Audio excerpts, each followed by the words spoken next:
प्रकार की शक्तियां इसे चुराने ना पाएं, प्रभु यीशु मसीह के सामर्थी नाम में।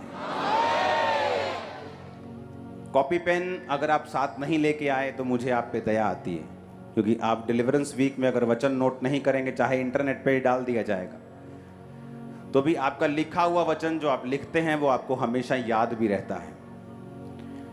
एक बार इन आयतों को लिख लो, उसके बाद इसको कोशिश है 2 पार्ट्स में खत्म करने की। दूसरा राजा 4 उसकी 1 से 7 आयत, नीति वचन 22 उसकी 4 आयत, यूहन्ना 6 उसकी 1 से 14 आयत। मैं फिर से रिपीट करता हूं, लिखी जाओ। दूसरा राजा 4 उसकी 1 से 7 आयत, नीति वचन 22 उसकी 4 आयत, यूहन्ना 6 उसकी 1 से 14 आयत, नीति वचन 22 उसकी फिर 7 आयत, व्यवस्था विवरण 28 उसकी 1 आयत, 2 आयत और 12 आयत, नीति वचन 3 उसकी 9 और 10 आयत, मलाकी 3 उसकी 10 आयत, पहला तीमुथियुस 6 उसकी 10 आयत, लूका 16 उसकी 14 आयत, व्यवस्था विवरण 15 उसकी 5 से 7 आयत। मैंने 3 रिपीट कर दिए थे, 4 से फिर मैं रिपीट करता हूं ताकि आप उसे लिख पाएं। नीति वचन 22 उसकी 7 आयत, व्यवस्था विवरण 28 उसकी 1, 2 और 12 आयत, नीति वचन 3 उसकी 9 और 10 आयत, मलाकी 3 उसकी 10 आयत, पहला तीमुथियुस 6 उसकी 10 आयत, लूका 16 उसकी 14 आयत, व्यवस्था विवरण 15 उसकी 5 से 7 आयत। ये वचन खुदावंद के नाम में आपकी बरकत का कारण हो, यीशु के नाम में। सबसे पहले हमें यह समझने की जरूरत है कि परमेश्वर हमारे विषय में क्या सोचता है। जब हम कर्जे के टॉपिक पे बात करेंगे तो एक कोढ़ी परमेश्वर के पास आके कहता है कि परमेश्वर अगर तू चाहता है तो मैं शुद्ध हो जाऊं। तो परमेश्वर ने कहा मैं चाहता हूं तू शुद्ध हो जा, आमीन। और बाइबल कहती है क्या वो शुद्ध हुआ कि नहीं हुआ? हाँ, शुद्ध हुआ कि नहीं हुआ? अब व्यवस्था विवरण 15 उसकी 5 से 7 आयत हम पढ़ेंगे। हमें यह जरूरी है समझना कि परमेश्वर की इच्छा क्या है। मेरे माइक को हल्का सा प्रीचिंग मोड पे करो, गूंज कम कर दो। इतना अवश्य है कि तू अपने परमेश्वर यहोवा की बात मन लगाकर सुने और सारी आज्ञाओं को मानने में जो आज मैं तुझे सुनाता हूं चौकसी करे। तब तेरा परमेश्वर यहोवा अपने वचन के अनुसार तुझे आशीष देगा और तू बहुत जातियों को उधार देगा, परंतु तुझे उधार लेना ना पड़ेगा। तू बहुत जातियों पर प्रभुता करेगा, परंतु वे तेरे ऊपर प्रभुता ना करने पाएंगी। जो देश तेरा परमेश्वर यहोवा तुझे देता है, उसके किसी फाटक के भीतर यदि तेरे भाइयों में से कोई दरिद्र हो, तो उस अपने दरिद्र भाई के लिए ना तो अपना हृदय कठोर करना और ना ही अपनी मुट्ठी कड़ी करना। जब परमेश्वर ये चाहता था कि वो शुद्ध हो जाए, तो बाइबल कहती वो शुद्ध हो गया। कर्जे के विषय में परमेश्वर क्या चाहता है? जो डिलीवरेंस हम लेना चाहते हैं, जो परमेश्वर देना आपको चाहता है, सबसे पहले आपको ये मालूम होना चाहिए कि परमेश्वर उस विषय में मेरे लिए क्या सोचता है। क्योंकि अगर वो परमेश्वर की मर्जी नहीं है तो आप कभी भी वो आशीष परमेश्वर की ओर से नहीं पा सकते। अगर वो संसारिक दृष्टि से किसी व्यक्ति के पास आती भी है, वो दुखों से भरी हुई होगी, शॉर्ट टाइम के लिए होगी और आपके वंश के लिए वो बरकत का कारण नहीं होगी। इसीलिए हमने पहले ये सोचना है कि परमेश्वर मेरे लिए क्या सोचता है। जब वो मुझे देखता है, आप भूल जाओ आज क्रूसेड की तरह लोग आए हैं थर्सडे, आप भूल जाओ यहाँ लाखों लोग बैठे हैं, आप ये सोचो कि मुझसे बात कर रहा है परमेश्वर का वचन। तो सबसे पहले जब हमें परमेश्वर की बरकत को लेना है, जो परमेश्वर सोचता है मेरे लिए, कि वो क्या सोचता है। बाइबल कहती है परमेश्वर ये सोचता है कि वो तू सब जातियों को उधार देगा। उधार लेगा नहीं। तो परमेश्वर, मैं एक बात आपको ये बता दूं बाइबल के बीच से, नीति वचन 22 उसकी 7 आयत पढ़ेंगे। धनी निर्धन पर प्रभुता करता है और उधार लेने वाला उधार देने वाले का दास होता है। बाइबल कहती है तुम नौकर हो उसके जिससे तुमने पैसे उधार लिए हैं। और जब परमेश्वर ने इजराइलियों को बुलाया तो परमेश्वर ने कहा मैं तुझे सब जातियों में से श्रेष्ठ करूंगा, ये मेरी बुलाहट है तुम लोगों के लिए। तो तुम बहुत सी जातियों को उधार दोगे, तुम बहुत सी जातियों को पैसा उधार दोगे, परंतु तुम्हें किसी से भी उधार लेने की जरूरत जो है वो नहीं पड़ेगी। हालेलुया। अब आप जानते हैं व्यवस्था विवरण 28 उसकी 1, 2 और 12 आयत को पढ़ेंगे। यदि तू अपने परमेश्वर यहोवा की सब आज्ञाएं जो आज तुझे सुनाई जाती हैं चौकसी से पूरा करने को चित्त लगाकर उसे सुने, तो वह तुझे पृथ्वी की सब जातियों में श्रेष्ठ करेगा। फिर अपने परमेश्वर यहोवा की सुनने के कारण ये सब आशीर्वाद तुम पर आएंगे। यहोवा तेरे लिए आकाश रूपी उत्तम भंडार को खोलकर तेरी भूमि पर समय पर बारिश बरसाया करेगा और तेरे सारे कामों पर आशीष देगा। तू बहुतेरी जातियों को उधार देगा, परंतु तुझे किसी से उधार लेना नहीं पड़ेगा। हमने फिर से पहले एक वचन सुना था, अभी हमने दूसरे वचन में यही सुना कि परमेश्वर बार बार कर्जे के बारे में बात कर रहा था। वो अपने लोगों को यह बताने की कोशिश कर रहा था कि तुम लोग जो मेरे नाम के कहलाए जाते हो, तुम कर्जा नहीं लोगे पर तुम कर्जा दोगे। आमीन। और यदि इसी व्यवस्था विवरण 28 की आप 15 आयत को पढ़ें, यदि तू परमेश्वर यहोवा की बात ना सुने और उसकी सारी आज्ञाओं और विधियों को पालने में जो आज तुझे मैं सुनाता हूं चौकसी ना करे, तो ये सारे श्राप तुम पर आ जाएंगे। वो श्राप कौन से हैं आप उससे आगे आप पढ़ना। ओके, मैं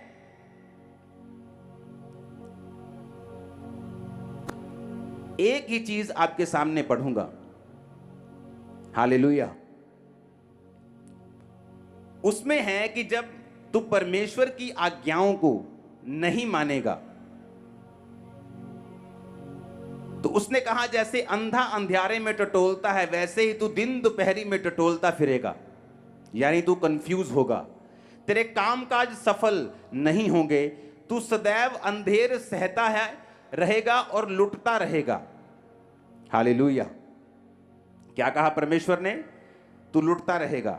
44 आयत में लिखा वो लोग तुझको उधार देंगे परंतु तू किसी को भी उधार ना दे सकेगा, वह तो सिर ठहरेंगे और तू पूंछ ठहरेगा। परमेश्वर ने कहा अगर तू मेरी आज्ञाओं पे नहीं चलेगा तो तुझे उधार लेने की जरूरत पड़ेगी। एक बात आपको ये कान खोल के आज समझनी है कि पहली बात तो ये दिमाग में डाल लो कि उधार लेना परमेश्वर नहीं चाहता आप लें किसी भी तरह का लोन, किसी भी तरह का उधार। आपको बड़ी इंटरेस्टिंग बातें अब मैं बताऊंगा। जब आप दूसरी जगहों पर रहते हैं जहां अन्य जाति लोग रहते हैं तो क्या होता है, हम उनमें पलते और बढ़ते हैं और हम सुनते हैं अच्छा बाइक ले लिया, हाँ हाँ 15,000 देता बाइक, बाकी लोन करा लिया आप। तो हमें ये लगता है ये ट्रेडिशन है या ऐसा हो जाता है, बैंक पैसा दे देता है और हम वही करने लगते हैं जो हमारे आसपास के लोग करने लगते हैं। लेकिन हम ये नहीं सोचते कि परमेश्वर हमारे बारे में क्या सोचता है। अगर आपको बाइक लेना है, आज के बाद आप लोन अप्लाई नहीं करोगे, पैसे जोड़ोगे और कैश लोगे इन जीसस नेम। आप सुनो मेरी बात, अगर आपको बरकत लेनी है आपको प्रैक्टिस करना पड़ेगा जो वचन में लिखा हुआ है।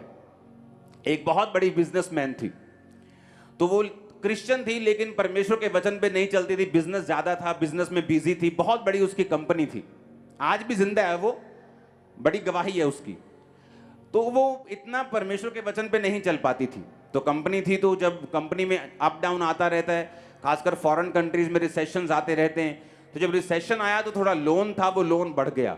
लोन बढ़ता बढ़ता बढ़ता इतना बढ़ गया कि वो लोन 40-50 करोड़ से भी ज्यादा का लोन उसके सिर के ऊपर हो गया।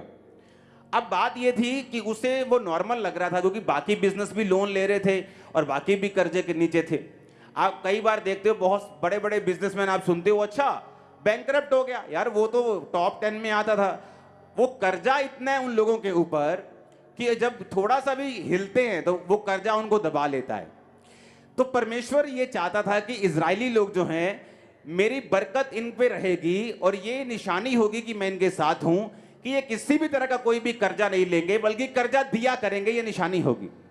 तो अब जो उस औरत को जब कहती कि सब कुछ चल रहा था अच्छा, ये नहीं कि लोन की पेमेंट टूट रही थी, किस्तें भी टाइम पर जा रही थी, पर कहती एक बात मेरे दिल में आती थी कि इतना लोन है मेरे सिर के ऊपर, इससे पूरा करने में मेरी सारी उम्र जाएगी। यानी वो अगर 40 साल की उस समय थी तो उसने कहा कि इसे कंप्लीट करते करते बैंकों में कम से कम मैं 70 साल की हो जाऊंगी, 80 साल की हो जाऊंगी, तब जाके ये लोन जो है मेरी पूरी लाइफ में खत्म होगा। कहती मुझे ये भी नॉर्मल लग रहा था। कहती उसके बाद किसी से मालूम हुआ, उसने क्रिश्चियन बुक्स पढ़नी स्टार्ट कर दी। और क्रिश्चियन बुक्स किस मैटर के ऊपर?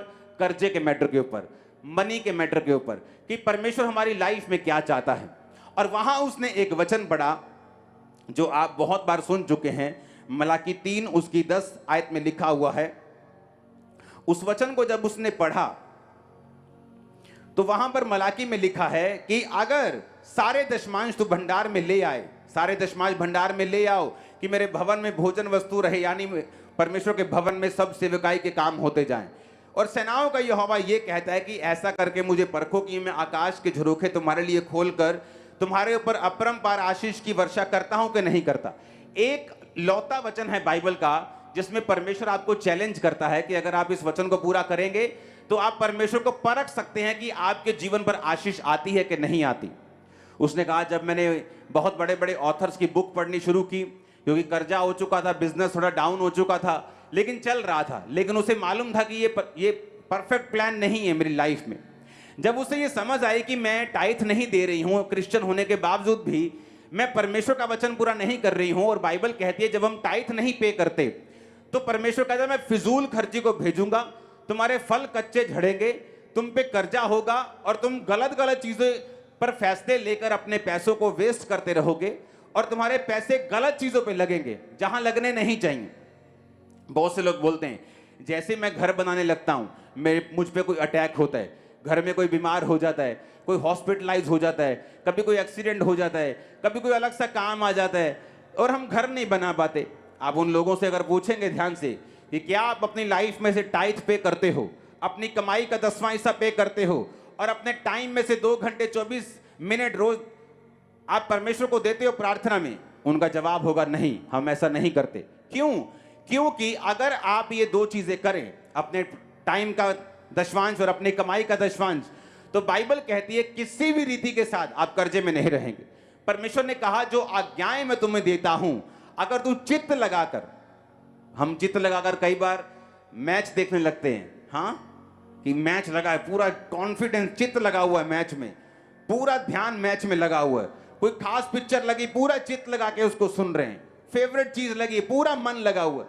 परमेश्वर कहता है अगर ऐसे ही मन तू मेरे वचन के ऊपर लगाएगा तो निशानी होगी कि तू सब जातियों से श्रेष्ठ होगा और तू उधार देगा और लेगा नहीं, क्योंकि उधार लेने वाला देने वाले का दास होता है, उसका नौकर होता है। और परमेश्वर चाहता है कि तुम अन्य जातियों में श्रेष्ठ हो, इसलिए वो तुमको नौकर बनता हुआ देखना नहीं चाहता। अब जब उस औरत को वचन मालूम हुआ, उसने टाइथ निकालना शुरू किया। कहती मुझे उन लोगों के फोन आने लगे, मेरे कस्टमर्स जो 5 साल पहले मुझे छोड़ चुके थे। कहती उन कस्टमर्स के फोन आने लगे जो बल्क में मुझे ऑर्डर देने लगे, जो 5 साल पहले 7 साल पहले कस्टमर्स का लिंक टूट चुका था वो मुझे कॉल करने लगे। कहते ऐसे अनएक्सपेक्टिंग कॉल्स मुझे आने लगी मेरे बिजनेस के लिए, और मेरा बिजनेस इस तरह से अनएक्सपेक्टेडली ग्रो करना शुरू हो गया कि आज वो औरत पूरी तरह से कर्जे से 100% आजाद हो चुकी है। और उसने फैसला किया कि आज के बाद कुछ भी हो, जितनी ग्रेस होगी, जितना पैसा होगा हम उसमें बिजनेस करेंगे, लेकिन बैंक से लोन नहीं उठाएंगे, टाइथ पे करेंगे। और जब उसने फैसला किया, परमेश्वर ने उसे बरकत दी। दिनों और महीनों में उसका लोन उतरा और फिर देखो क्या हुआ। परमेश्वर ने उससे बात की, उसने कहा मेरी बेटी एक बात को सुन। परमेश्वर ने कहा तू अब टाइथ नहीं निकालेगी, तू टाइथ को डबल करेगी और 20% निकालेगी। वो घबरा गई क्योंकि वो बहुत अमीर थी और लाखों में उसका टाइथ था महीने का। तो उसे मालूम था अगर परमेश्वर ने कुछ कहा है तो ये उसका कुछ मकसद होगा। कहती मैंने हाँ किया, मैंने फॉलो करना शुरू किया। और कहती जैसे ही मैंने फॉलो करना शुरू किया कुछ ही महीनों बाद 2008 का रिसेशन आया अमेरिका में।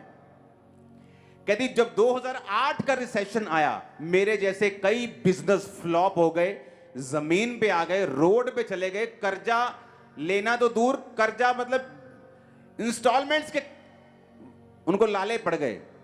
पर कहती मेरा इकलौता बिजनेस ऐसा था जो रिसेशन में भी डूबा नहीं और फलवंत हुआ और बढ़ा, क्योंकि मैंने परमेश्वर की आवाज को सुना था। हालेलुया। एज ए क्रिश्चियन आपको यह बात समझ रखनी है कि परमेश्वर नहीं चाहता आप कर्जा लें। हालेलुया। मैंने अपनी टीम को बता दिया कि जहां पर सीए ने बोला भी है ना कि आप इतना बड़ा कैश की जगह ये चीज मत लो, चेक में चीज मत लो, अब वो भी हम नहीं करेंगे। पूरी चीज खुदावंद के नाम में कर्जा फ्री। ये चर्च इमेजिन करो, लोग या पास्टर्स मिलते हैं, लोग मिलते हैं तो छोटा सा एक प्रोजेक्ट होता है, उस पर 20 लाख का कर्जा होता है। अब इमेजिन करो ब्रांचेस, सैकड़ों ब्रांचेस, मेन ये प्रेयर माउंटेन, एक एक चीज लाखों और करोड़ों में बनी है और चर्च के ऊपर कोई कर्जा नहीं, 1 रुपए का भी चर्च के ऊपर कोई कर्जा नहीं है। परमेश्वर ये प्रूफ करना चाहता है आपकी लाइफ पे कि आप लोग अलग हैं, लेकिन आपको प्रैक्टिस करना पड़ेगा। आप बोलोगे इम्पॉसिबल है कि मैं ऐसे कार ले लूं, इम्पॉसिबल है कि मैं घर ऐसे बना लूं अगर मैं बैंक को इन्वॉल्व नहीं करता।